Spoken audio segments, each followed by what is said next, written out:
Selam aleyküm saygılı ATR telekanalının teleseyircileri. Bugün informasyon programmasını seyretesiniz. Sizler için men Gülsüm Halilova çalışam ve nevbetteki musafirimizni selamlamaktan memnunum. Bu Kırım Tatar Milli Hareket iştirakçısı Sinaviraga Kadyrov. Sinaviraga selam aleyküm, hayırlı günler. Merhaba, hayırlı günler. Demek Sinaviraga sonki vakitlары Ukraynaga Rusiyanın darbeleri, Rusiyanın saldırıları şiddetleşti dep aytmaga mümkün. Yani Ukrayna'nın çeşitli şehirlerine ve hususan Kiev'ge roket füze saldırıları devam etmekte. Aynı zamanda işte bu drone İranlı şehit dronları da Kiev'ge demek saldırılar gerçekleştiriyor. Yani vaziyet gerginleşiyor. Siz de bunu takip ettiniz mi bu vaziyetin gerginleşkeni? Sizce bu neyle bağlı? Aslında doğrusunu aytkanda onu beklemek gerekedi. Niçin degende Rusya Ukrayna'nı aytmazdan bile o daha yazın sonlarında, kuzun başlarında elde bazı ekspertler onu aydınlatkan edi. Rusya bu Garbi Avrupa meselesini Kore'de yani kışlıkna bu gaz meselesi, gaz vermemezlik ve kışını bekleyedi. Niçin degende o sadece devlet başlarının iş tutmay, halkın kozgalatmak maksadının edi. Ve onun da bağlı bu sonra patlavlar, bu gaz boruların patlavları bu Baltık denizde ve elbette o meseleye koşarak hem de Ukrayna'nı da başladı. Bu elektrik stansiyaların patlatma için degende halkını coşturmak maksadıyla. Çünkü o Kore ki Ukrayna'nı yenip olamağından sebep bu halkını coşturmak maksadıyla ve halk baskı yapsın hakimiyetke degen maksadıyla yapılgan şey. Ama halbuki işte ben belirlesem aynı zaman bu Garbi Avrupa halklarını bilmeyeyim ama Ukrayna halkı anlaydı o cenk vaziyetinde o her taraflama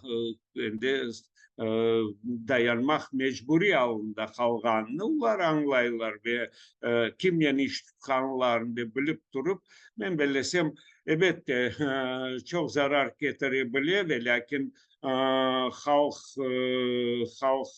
hakimiyetke karşı durmaz ve aksine ordusuna daha çok sarılır ve bu Rusya cinayetliğine karşı da birliğini güçleştiriyor.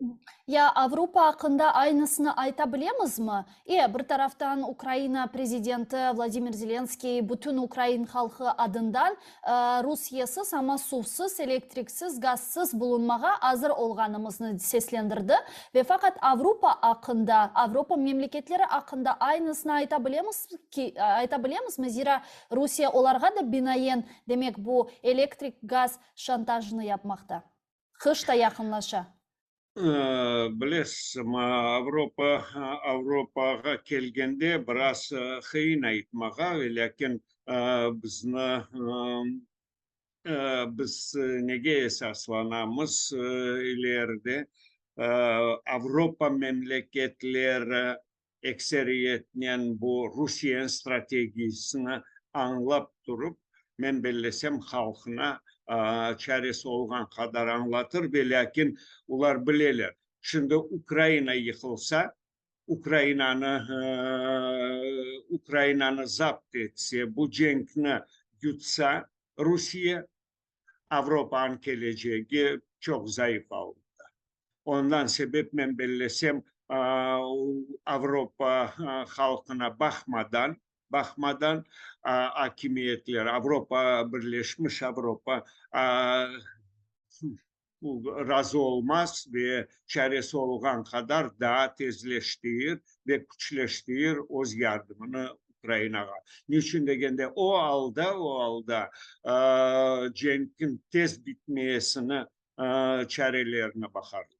Hı hı. Menimce öyle. Yani Avrupa memleketleri ilk başlarda aklınızda olsa demek Ukrayna bu savaşını yutturmamalı degen böyle lozunglarla, şiarlarla çıkışta bulunaydılar. Şimdi ise galiba Avrupa memleketlerinin çok sen bütün Avrupa Ukrayna bu savaşını kazanmalı degen şiarının çıkanını gözleysiniz mi? Yani bu şiarlar değişti mi sizce? Men bellesem böyle açıktan açık ait olmasa da ve lakin Rusya'nın yapkan hareketleri men bellesem bu şiarlarını ilk sayfelerge koyup men bellesem cenkni tez vakit içinde bitirmeyesinde çareler bakar. Hı hı. Ya sizin fikrinizce demek Putin'in planı şimdi neden ibaret? Nasıl mı siz görüyorsunuz? Savaş başlagandan bu yana bin defalarca onların planları değişti. Şimdi yani plan neden ibaret? Hususan bu Donetsk, Lugansk, Kherson ve Zaporojye bölgelerinde referandum geçirip bu topraklarını Rusya'ya dahil etkeninden sonra demek ne yapmaya planlaştıralar sizce? Ular çok gizlemirlerdi o maksatlarını. Ondan sebep men bellesem o taraftan uların aytkanını dinlesek, ularının başından belli. O başka mesele. Kaysı delillerini getireydiler, o başka mesele. Ama baş maksat Ukrayna'nı zapt etmek. Bilesiniz, şimdi bunda böyle bakacak olsak Rusya çok ağır vaziyetteydi. Niçin degende Rusya'nın demografik meselesi çok zayıf. Hı hı. Rusya'nın içerisindeki halklar ekseriyetle bu Slaven halkları değil. Ve ondan da gayrılar Müslüman çoksa Türkiye ve Müslüman halklar. Ve onların demografiyası biraz farklılaşa ve Rusya'nın umumen memleket devlet olarak demografiyası o halklar vasıtasıyla değişkenini koruyoruz. Ama aslında Rusların özünü göz önüne alacak olsak onların demografiyası çok muşkul vaziyette. Onlar çok eskergen halk ve onların çoklaşmayıp hep azalganını görmekteyiz. Aslında tarihi boyunca bakacak olsak Ukrayna biz de Belarusyanı almayız. Belarusyanı aslında öyle çok ciddi bakmaydı ama Ukrayna Rusya için çok büyük donör edi. Hı hı. Ve onlar vasıtasıyla gene de bu Sovyet Birliği'nin iki devletine tiklemek maksadıyla. Ondan sebep eğer de başkaca olgan olsa o birinciden belki Ukrayna'ya hücum etmezden Kazakistan'ı belki göz önüne tutar edi. Oğa belki kolayca görünür edi.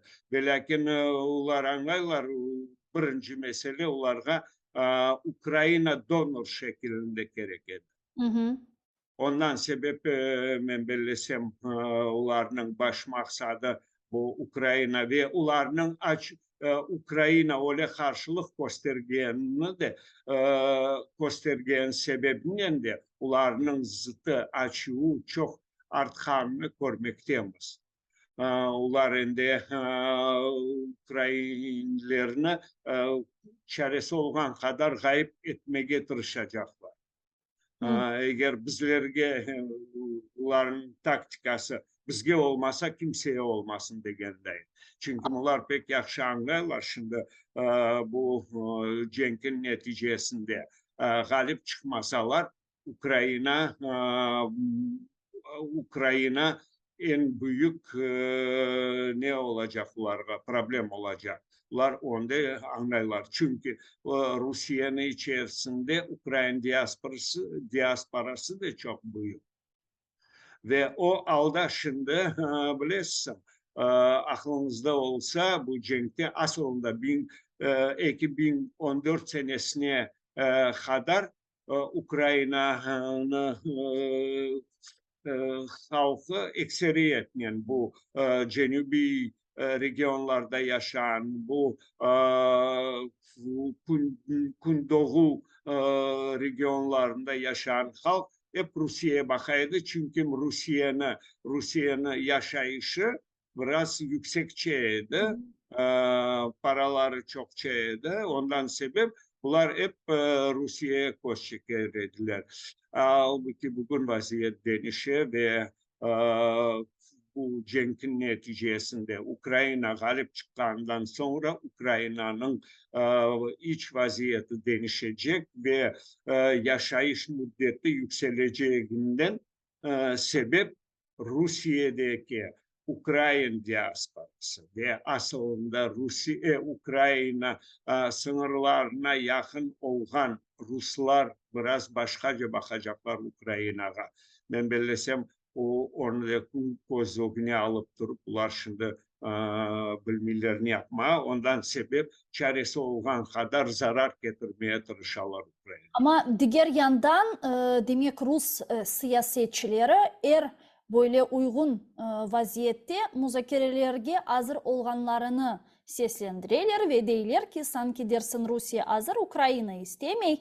Demek Putin hazır, Zelenskiy görüşmege istemey ve Ukrayna demek müzakerelerge böyle bir karşılık gösteriyor. Yani sizin fikrinizce bu daim müzakereler gerek degen cümlelerinin arkasında ne gizli? Yani bu ordusuna küçük bir müddet verebilecek ve bu müddet devamında demek növbetteki saldırılarga hazırlanabilecek bir stratejiya mı ya da hakikaten de ular müzakerelerini istey? Yok, onların müzakere istegenlerin sebebi şimdi biraz vaziyetini bastırmak ve ular bastırarak birkaç senege onda ben belesem hiçbir yanılık ben şimdi aytmayacağım. Niçin degende onu çok saydınlattı. Ularga gerek şimdi vakit biraz toktalıp şimdi ular teklif etken müzakereler işte 2014 senenin sınırlarının bağlı değildi.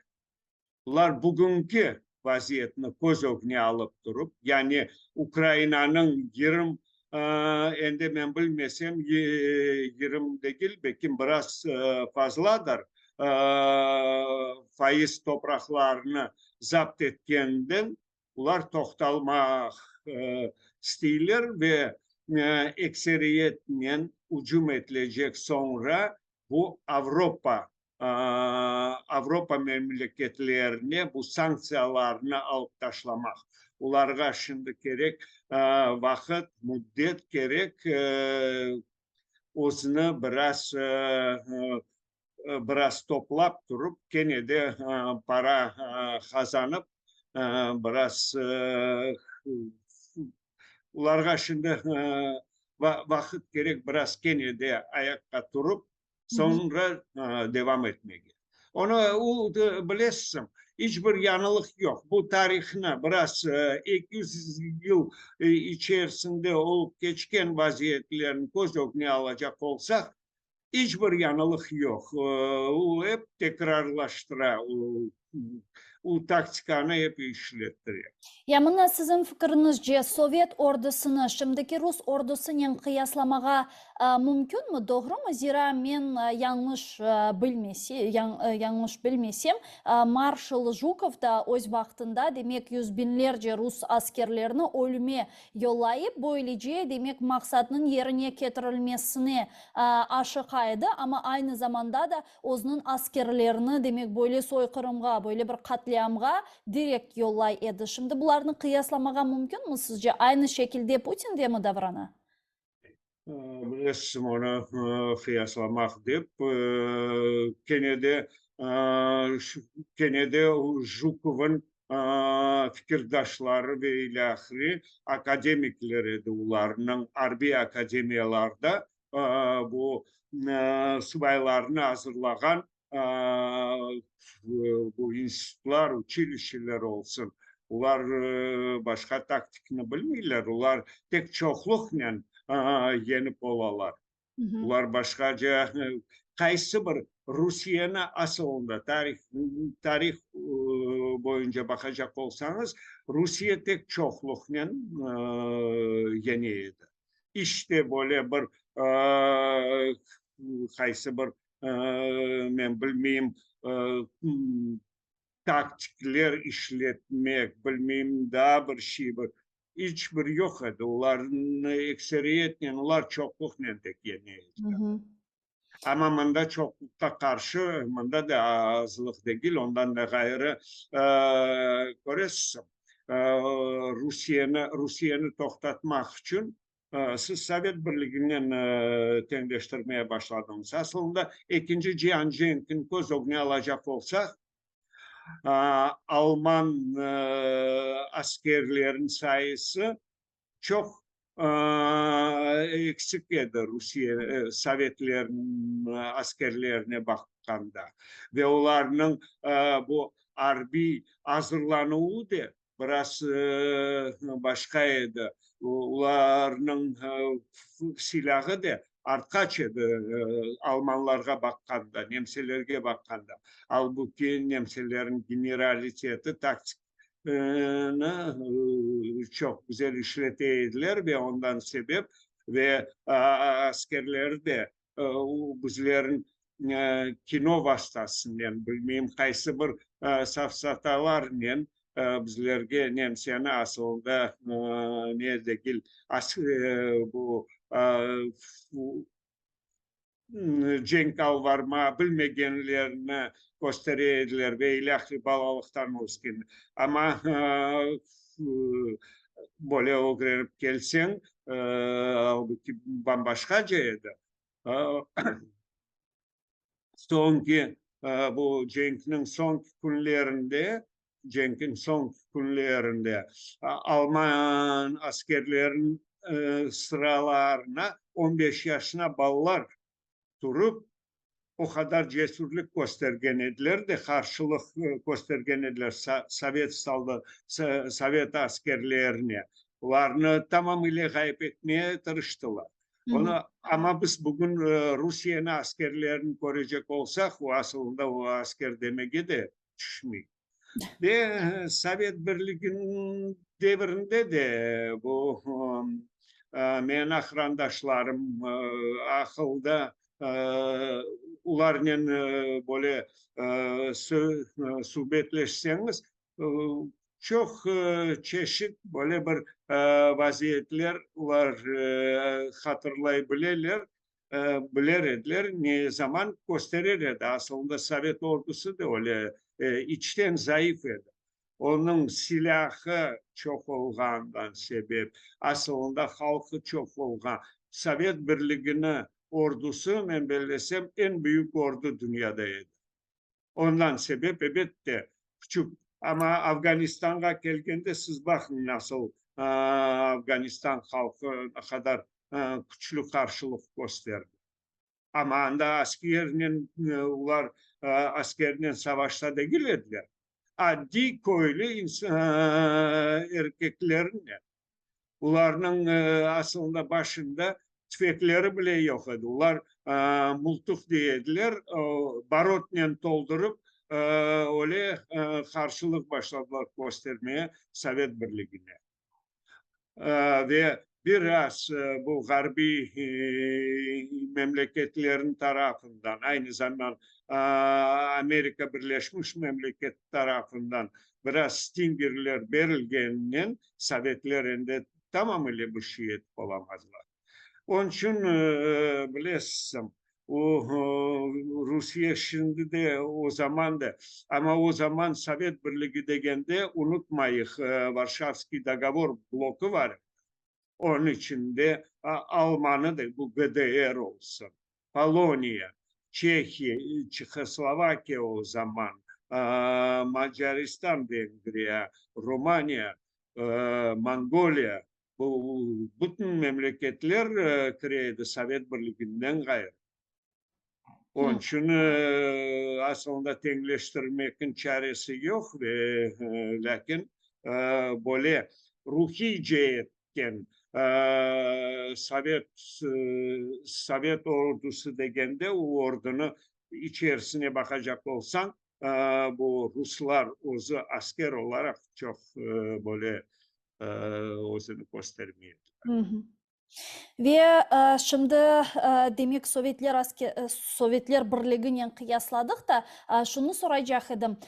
Sovyetlerde de aynı şekilde mi bu soğuk cenk devamında nükleer silah kullanımı ile tehdit ediyorlar, korkutuyorlar dünyanı? Çünkü şimdi çok fazla bu seslendiriliyor ve dünya bir taraftan bakacak olsak böyle bir nükleer savaşa hazırlık gösteriyor gibi görünüyor.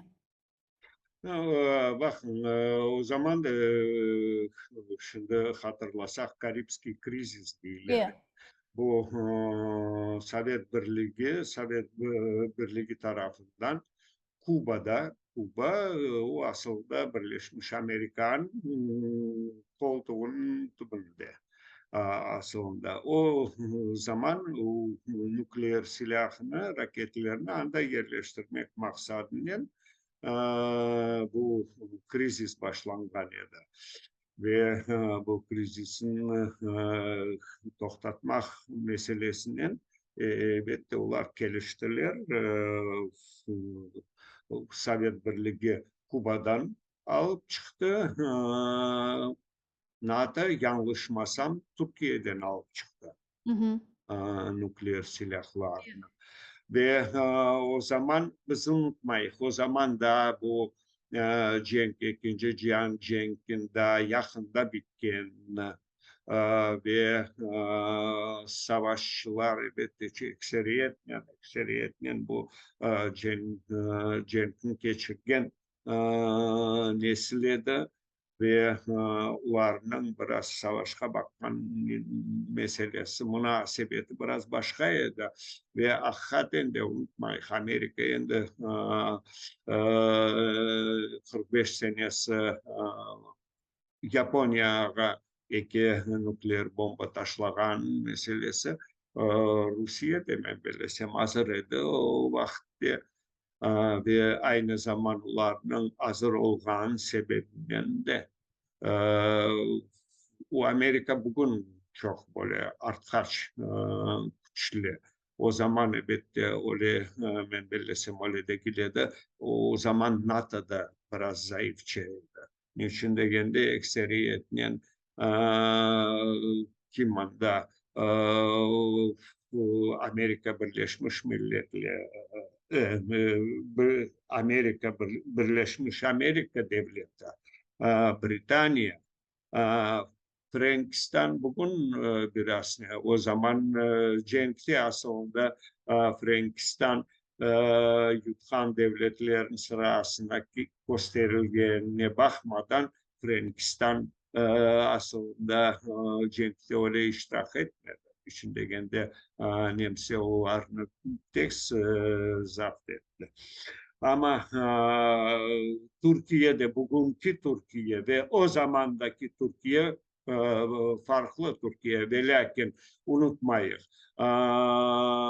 GDR olsun, Çekoslovakya olsun, Vengriya olsun, Roma, bu bütün halklar Cenk'ten geçken halklar. İyi. Ve ben bellesem bunda elbette onu tenleştirmeye olmaz. Ama bugün siz bilirsiniz 2014 senesine 2022 senesi 24. fevral'e kadar ben bellesem Birleşmiş Amerika sahneye Hı Rusya. hı. Ama endi bir Yani ay bunu geçer ki kırgız halinde de gördük. Elbette özünün narazılığını bildirdiler ve fakat aktif böyle faaliyetler yapılmagan edi Kırım'nın demek. Ama 2022 sene April'in sonlarında ende Rusya'dan ende korkmaya başladı. Hı hı. Ve ondan sebep şimdi ne kadar Rusya korkutmaya tırışkanına bakmadan ende ondan hakikaten de kimse korkmayı ve aksine değiller eğer de taktik bile yani işletseler taktik şeklinde işletseler bu nükleer silahını Hı hı.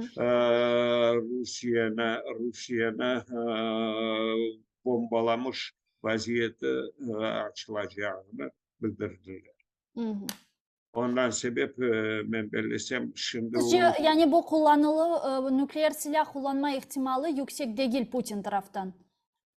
bilesem ben belirlesem olmaz öyle aytmagan için degende o bilesem sonuna kadar belgisiz nasıl olsun varır lakin manda garbi memleketler Putin'in etrafındaki olgan insanlarla bağlayırlar. Yapılmaz diye bağlayırlar. Niçin degende ular ende Putin'in geleceğine gözge almazdan özün geleceğini düşünmekten bağlayırlar. Hı hı. Niçin degende onların horontalarının geleceğinden bağlayırlar. Niçin degende bu ular işletkenine bakmadan cenkni yutmayacaklarını ende belli.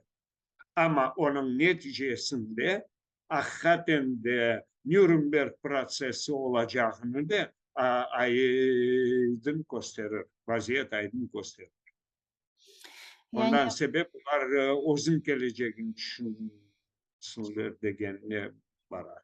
ama diğer taraftan bazı hareketlerde de garbi memleketler demek aşıkmamakta ve çok suları değil ki demek garbi ülkeler NATO için yani Putin rejiminin Rusya'nın böyle bir iki gün içerisinde dağılması çok tehlikeli olabilir. O sebepten onlar böyle uzun müddetli bir stratejiyanı işletirler ve o sebepten böyle yavaş yavaş hem yaptırımlar yani sanksiyalar kırsetili hem de Ukrayna'ya yavaş yavaş silah berileyeni toptan böyle gerek olganlarının da Kennedy berilgenini sonuna kadar görmeyimiz. Hem de işte bazı kararlar meselesinde onlar aşıkmaylar misal olarak Rusya'nı böyle terörist devlet olarak o'zinin parlamentolarında NATO ülkeleri halida ratifikatsiya etmedi. PASE böyle bir rezolüsiya kabul etti ama bu rezolüsiyanın sadece tavsiyevi bir demek vesika olganını herkes biliyor. Sizin fikrinizce bu aşıkmamalarının sebebi, hakiki sebebi nede gizlidir? Ben belesem onda burası başka mesele. Yani aşma bu April'den sonra taktik denişti ve Rusya'na ular kordular ki Rusya'na çaresi olan kadar zayıflaştırmak mümkün olganını. Niçin degende Ukrayna askerleri özüne yüksek seviyede bilgileri yüksek seviyede olanların ve aslında cesurluğu tarafından bakacak olsak var çaresini korkuyor. Rusya'nı zayıflaştırmağa, yıktırmağa değil de zayıflaştırmağa ve Rusya'nı bu bu güçlü ve aslında birinci devletlerin sırasından bu silah tarafından nesine biraz ularını alıp taşlamagan için degende aynı zaman Birleşmiş Amerika Devleti'nin gözüne alacak olsak bu stratejiyanı Trump günde taşlagan edi. Uların birinci şimdi düşmanı bu Çin Çin. memleketi ve Rusya'nı ular neden sahne ediler? Rusya Çin'le birleşip daha güçleşirlerdi. Ondan sebep elbette Amerika bundan saknaydı. Birleşmiş Amerika Devleti ondan saknaydı. Şimdi çaresi olan kadar Rusya'nı zayıflaştırsalar elbette ona böyle yıkılmasına vermezler. Ular özleri vermezler. Gene de. Ve lakin o 91. senenin parçalanması olmayacak. Biraz Hı hı. başka şekilde olacak. Ama onların birinci meselesi onun zayıflaşması. Çaresi olan kadar zayıflaşması. Ben belirlesem daha bir 20-25 senege çaresi olmagan böyle ayaklanıp gene de dünyaya dünyanı korkuzdurmağa bu cenkten korkuzdurmağa. Onlar o müddet o vakit içerisinde özün büyük bir stratejik meselesini çözerek degen ben belirlesem böyle bir taktik mi işletirler. Niçin degende Rusya'nın o zaman özün meselelerini aslında özünü devletini ayakta turguzmak ve ilahri vakit alacak ama onlar bu Çin memleketinden uğraşacaklar. Ben Hı. belirlesem böyle olacak. Aslında böyle taktikni ular gözögne ve stratejikni öyle şimdi doğrulatıp alıp barmaktalar. Aynı zamanda demek Kırım meselesine geçmege isteyeyim. Çünkü demek bu seferberlik ilan etkeninden sonra sizin de haberiniz var. Bilesiniz, tamen eminim etrafınızda Kırım'da bulungan demek akrabalar, yakınlar, dostlar etrafında da Kırım'ı terk etmege istegenler veya Kırım'ı terk etken bazı kişilerimiz olgandır. Zira birçok Kırım Tatarlarga bu celipnameler keldi ve hakikaten de vatanımızını mecburi şekilde terk etken vatandaşlarımızın miqdarı az değil ama sonki vakıtları demek çok suları kaytmağa da başlay Kırım'a. Sizin mına takiplerinizge göre bu seferberlik Kırım'da da devam edecek mi? Yani celipnameler algan ama orduğa çağırılmagan ve Kırım'dan çıkan sonra geri kaytkan insanlar için bir de bir tehlike da var mı? Bilesem bu yerde kıyın etme. Onlar çıkan maksadı belli. Hı hı. Ama kayıtma mecbur olan maksadlar biraz farklılaşan. Için degende elbette onlar çıktılar. Ve lakin anda onlar barıp çıkan yerlerge onlar elbette beklemeyediler. Ama yaşayış nenen bağlı, senin işinle bağlı, çarenle bağlı. Yani paran ne kadar yetecek. Anladı bütün fiyatlar aynı zaman Kazakistan gözüne alacak olsa, hatta Türkiye'ni bile gözüne alacak olsak bu ev kiralaması çok arttı, çok uçtu. Ondan sebep bu meseleler sen çıkanda bir informasiya var idi sende fiyatlar böyle sen onu göz önüne alıp durup kaysı bir neler tizgen edin ama barıp çıkanda eğer de vaziyet değişken tamamıyla değişip fiyatlar çok artkandan sebep sen elbette de göresin çaren yoktur çok olmağa ondan sebep sen kaysı bir karar o günde durasın. Elbette bir şeye bakmazdan elde değilsin. Yaxşı ne olsa olsun yurtumda halkımla beraber olayım dep kaytkanlar oldu. Korantalarla beraber olayık degen umutla. İşte umumen umudunu değiştirmediler. Niçin degende bizim halkımızın o güne ve er, er ve yiğitlerimizin o güne birinci mesele, ilk mesele bu cenkte Rusya tarafında iştirak etmemek. Hı hı. Bu mesele bizim okumuzda duray. Ve çaresi olan kadar o meselenin tübünden çıkmaya tırışıyorlar halkımızın ekseri. Ama Kennedy çok olmasa da Rus ordusu saflarında bazen demek Kırım Tatarlarını bile göremiz ve hatta Ukrayna ordusunun eline düşken demek Kırım Tatarları Rus ordusu saflarında savaşkan ve hatta geçenlere böyle bir interview bile yayınlangan edi, belki siz de görgendirsiniz. Biz bunu gösterdik, hem canlı yayında hem çok müzakere ettik. Elbette ki bu mesele etrafında sizin de fikirlerinizni eşitmege isterim. Bu demek yanlış hatırlamasam Murat adlı Keriç'ten bir bala 20-21 yaşında demek Rus ordusu saflarında Ukraynaga kirdi, savaştı, Ukrayna ordusunun eline esir olarak tuştu. Ne tarihini bilgen, ne tilini bilgen ama o'zini aynı zamanda Kırım Tatar deb adlandırgan bir kişi. Ne düşünesiz? Yani bu nedir? Bilesizim, men de gördüm. Men birinci meseleni özüm için aydınlattım. O 21 senesi ne kontrakt tizgi. 21 senesi. Onu çok dikkat anlama ve dikkat et bu meselege ve anlamak gerekmez.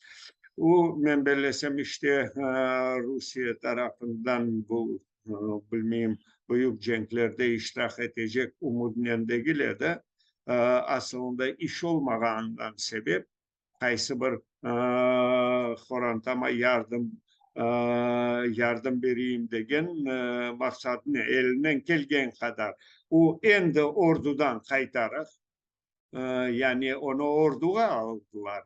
O ordudan kaytar kaytmaz ne kolayını o şekilde taptı.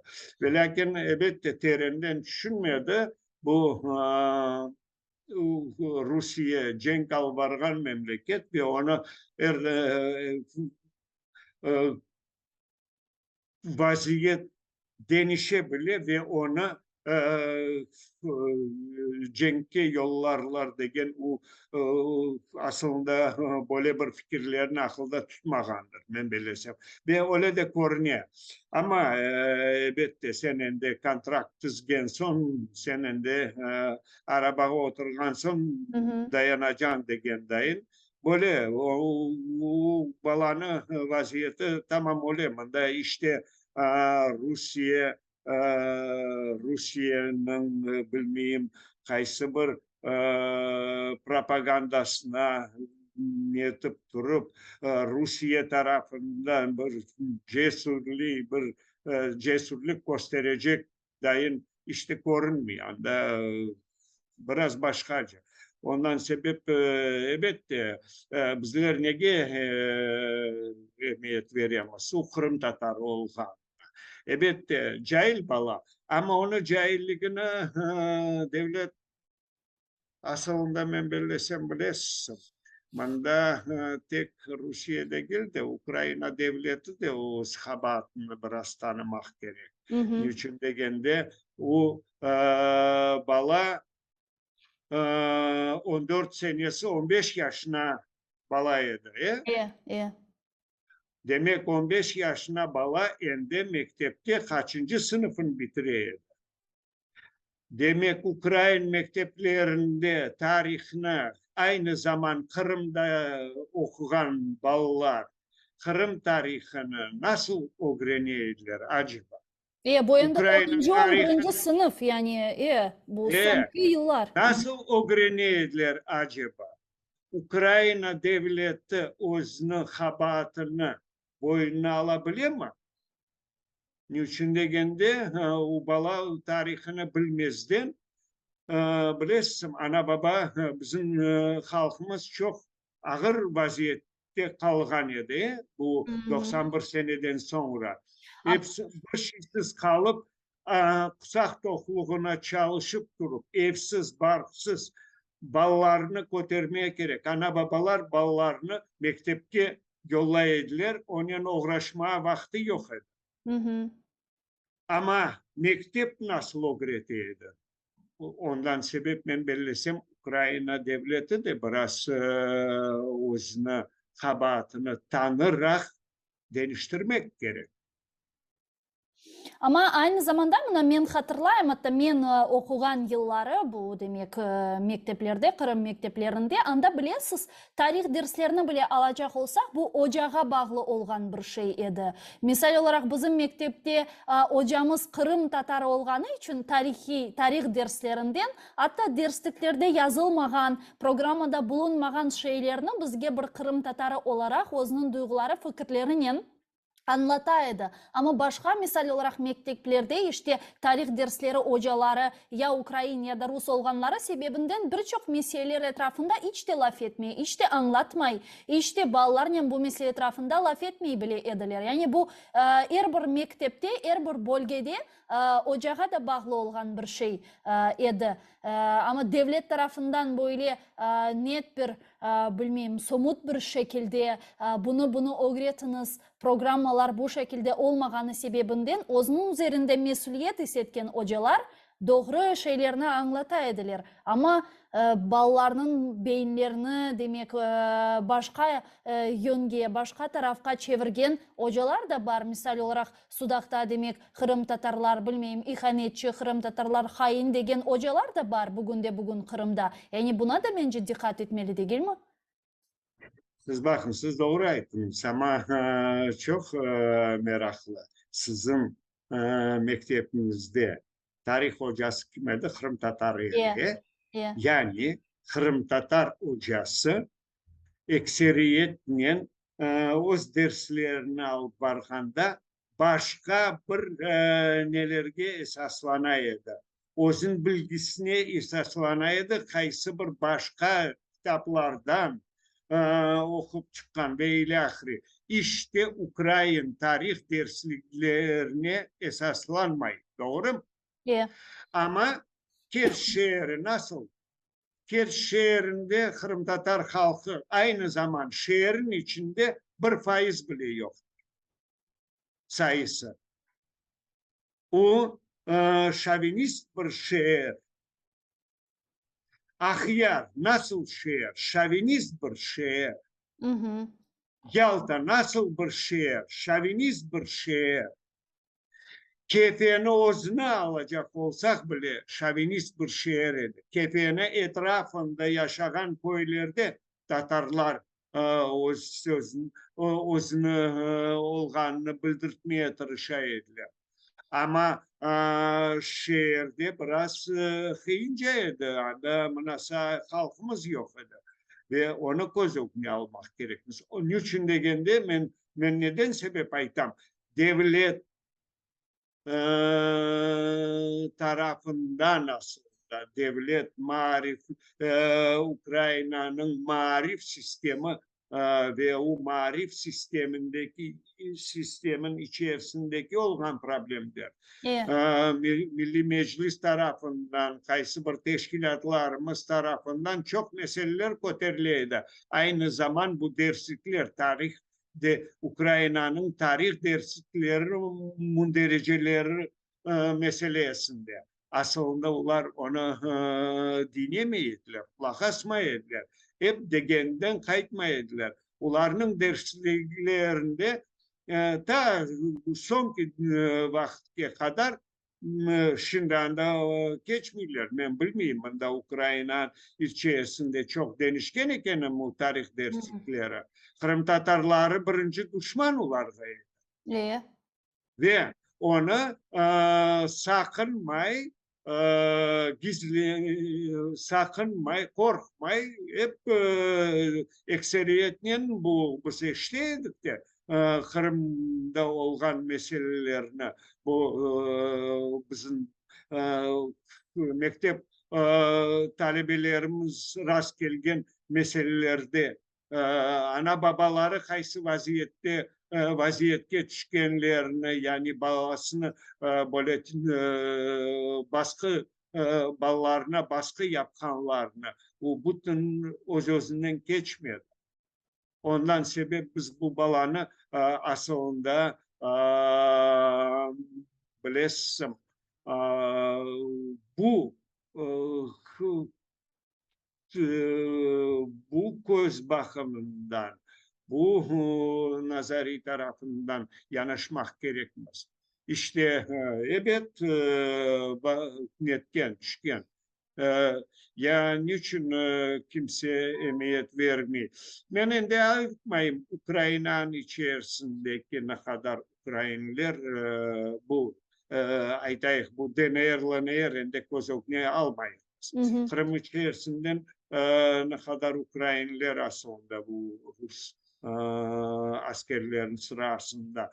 Bunlar böyle vaziyet neticesinde düşken değil de ular hakikaten de cenk alıp barmağa bargan soyları ve umumen Rusya ordusunun içerisinde bu Rus vatandaşların sırasında Ukraynalılar çok.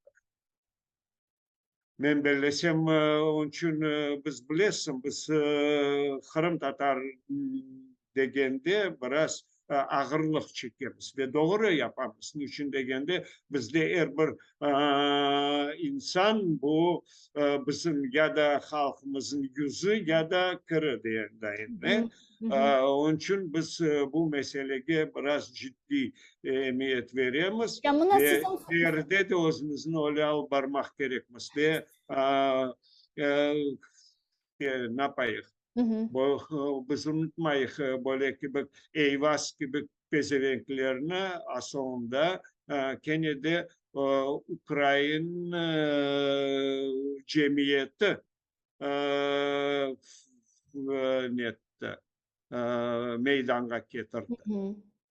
Ya mına sizin fikriniz eğer Kenya'da bu balаны alacak olsak bu istisnai bir vaziyet mi ya da 2014 senesinden sonra demek birinci sınıfga bargan veya mektepni bitirgen veya yeni doğan balalarını umumen alacak olsak bu gayip olgan nesil? Bilesem bu halkımızın ognet kurgan problem. Niçin degende o gayip olgan nesil desek o Kenya'da bizim için gayip olgan nesil olacak. İşte ben belesem ne Ukrayna ne Ruslar için değil. Onun için bizler bu meseleni közokne alıp durup o problem bizim ogumuzda duracak. Ve şimdi Kırım Ukrayna çevresine kaytarak bu meseleni bizge halkımızga faydalı olarak çözmeknin bu ağırlıkların kübünden çıkmakның devlet tarafından yardım olar mı eken? Olmaz mı eken tekrar Kenya'da yana bir bilmeyeyim kaysı bir safsatalarga esaslanıp durup yana bir ağırlıklar bizin ogumuzga koyup durup o bizim aslında anımızın, gücümüzün başka bir meseleye çevirerek ve bizler için hakikaten de sonra bu nesil gayip tamamıyla gayip olsun degen meseleni ogune turmaz ekenimiz. Allah Rast gelmez ekenimiz. Demek bizim artık stratejimiz, bizim taktiklerimiz biraz farklı olmalı. Yani şimdi herkes Kırım'ın yakın zamanda işgalden kurtarılacağını ayıttı ve hatta Ukrayna istihbarat servisinin yolbaşçısı Budanov bile yazdı artık Kırım'da olabileceğimiz hakkında ayta. Yani artık Kırım bundan evvel olganı gibi olmamalı. Benim fikrimce belki de siz benden razı olmazsınız ama bizim de artık stratejimiz, bizim de artık taktiklerimiz biraz farklıca olmalı. Yani 2014 senesinden evvel yapkan, olgan istegimiz veya isteksizliğimiz sebebinden meydana gelgen problemler tekrarlanmamalı. Mına aynı şekilde bilmeyeyim Ali'ge bir makam vereyim, Veli'ge bir makam vereyim, Ahmet'ge bir makam vereyim yeter koz boyaf olsun ki bu şeyler olmamalı. Yani biz buna razı olmamalımız degen fikirdem men. Siz nasıl düşünüyorsunuz? Men düşüngenim bizler aslında her daim özümüzün stratejiyamız olmak gerek edi. 2014 senesine kadar ve ondan sonra şimdiden sonra şimdi söz yok biz o milli gelin böyle yapayım. Aslında halkımızın geleceğini düşünsek Hı hı. bizim milli canlanı ve inkişaf etu stratejiyamız olmak gerek. Şahsen Kırım Tatar halkının ayakta durmasını ve inkişaf etmesinin stratejisi olmak gerek. Niçin degende inkişaf etti, ayakta durarak yani canlanı ve inkişaf etti stratejisi olmasa aslında halk saklanıp kalmaz. Hı hı. Halk tek ne zaman saklanıp kalınır? Bu inkişaf yolunda. O serek her taraflama o serek saklanmak mümkün. Ve lakin bizim o inkişaf etmemiz bizim milli devletçiliğimizle bağlı. İşte bizler için kimse o meseleni çözmez. Her daim bizim mal mülkümüzge kostikle otururlar. Ve lakin bizge inkişaf etmeye vermezler. Onun için bizler özümüz stratejik işlep çıkarıp ve aslında o peşinde olmak gerek. Benimce öyle. Ama bunun için şimdi yeterli yapılgan hareketlerini koruyorsunuz mu? Hmm. Yani hazırmız mı biz buna şimdi? Çünkü hakikaten de men umut etem bu danımın sözleri yerine gelir. Yazda misal olarak biz Kırım'a kaytkanımızdan ilk yapmamız gerek olgan ve dikkat ayırması gerek olgan hareketler nedir? Yani ne yapacağımız? Biz buna hazırmız mı asıl? Bilesiz, Ben biraz böyle biz heyecanlandım da. men birkaç kere aytkan edim bizler çok vaktini joyamiz. Niçin degende işgal muddetini de bizler işletmek gerek edi. Mında Hı hı. olgan Kırım Tatarları ve aynı zaman milli milletini teslim etken strukturalar tarafından ciddice bu meseleye yanaşmak gerekedik ve talaplarımızın doğru koymak gerekedik. Menimce. Niçin degende aynı zaman biz evet şimdi karar kabul edildi. Bu Kırım Ukrayna'nın tamir halklar kanunu. Ama o kanunun neticesinde hiçbir men bellesem mınasa kaysı bir değişmeleri yok. Şimdi degende o kanunu işlettirmeye daha bir değil daha çok kanunlar gerek. Ondan da gayrı men iştirak etken edim, men ve daha birkaç fikirdaşlarım iştirak etken edik. Bu iş grupası bu Ukrayna'nın anayasanın 10. maddesini, 10. bölgesini değiştirmek yani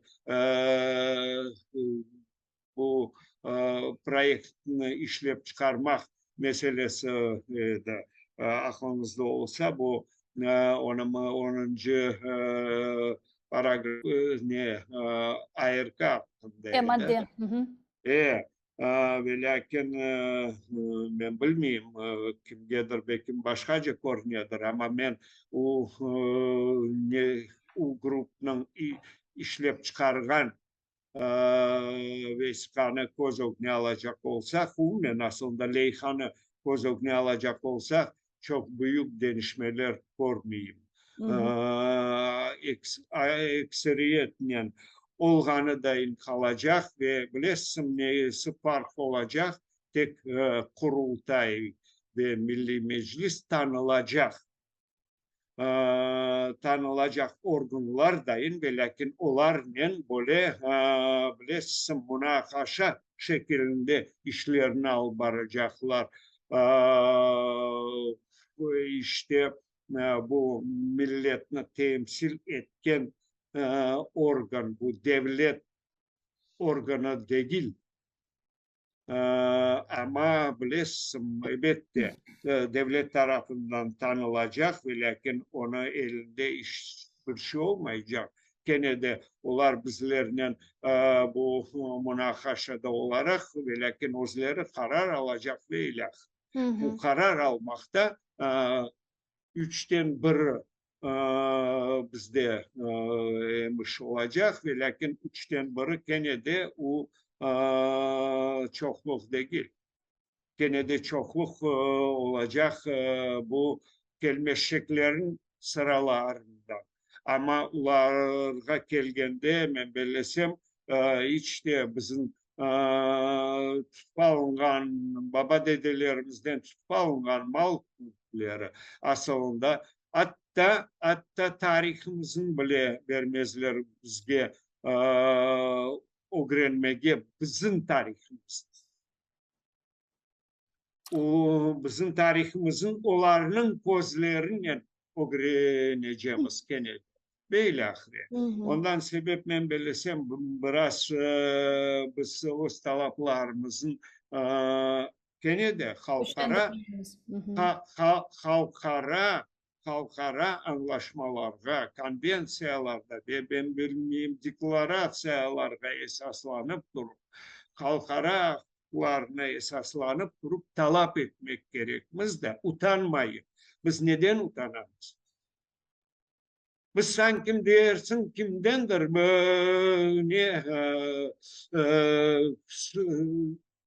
onların malından bizge verin deyip sorayım. Hı Biz hı. işte yalvarmayız. Biz özümüzün bizimkini bizge kaytarın.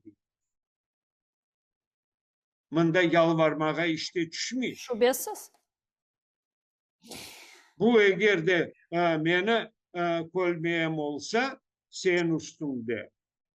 Sen özünü cinayet olarak tanımağa istemesen sen kaytarıp verme. Hı hı. Eğer de vermesen sen cinayetsin benim. Hı hı. Yani akımız olganını istemek utandırıcı bir şey değil. Bu %100. Bence bunu herkes anlay da anlamalı. Bükten teşekkürler. Çok sağ olun Sinavir ağa. Böyle meraklı bir sübet alıp barganımız hem savaşının geçişatını hem de halkımızın geleceğini ve milli meselelerimizni müzakere ettik bugün sizlerle. İnşallah növbetteki yayınlarımızda görüşkence bükten teşekkürler. İnşallah. Sağ ol sizlerge de teşekkür. Milli Hareket iştirakçısı Sinavir ağa bizle canlı yayındaydı arkadaşlar. Atayırlı olunuz. Görüşkence.